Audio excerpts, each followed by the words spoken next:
Hello guys, good morning. Yami karon sa Suzuki Mandawi. That's guys sir. Okay, karon guys ang release ang muang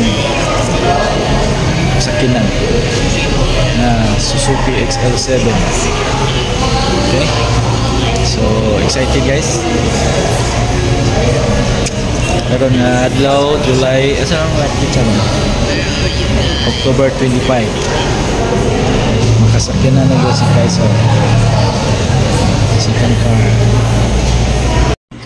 Okay guys, unsa pay atong dugayan? Sugdan na nato ni og pirma, no? Basta mangutang ta, daghan kay tag pirmahanan guys. Mao gini ang atong life karon, mangutang na tag sakinan. Actually guys, nabaligya day namo ang among Suzuki minivan ba. Stong surplus niya kay labad magkay sa ulo. Moto ka decide tabi nga dili endagin mi magsakyanan niya.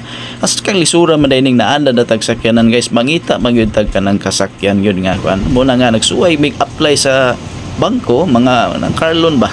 Sus, ta-approvean maday mi. So, amo na lang ning ipadayon. Mao na guys, approve na.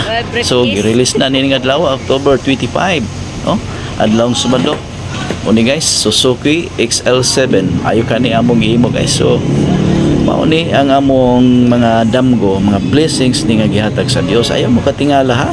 Basig madako na nang istorya ang inyong himuon nga kami nakasakyanan bisag way mga trabaho. Actually guys, no? Nabuhi lang yun mi sa mga ginagmayng mga negosyo mo nang ang grasya sa Diyos at lang yung pasalamatan.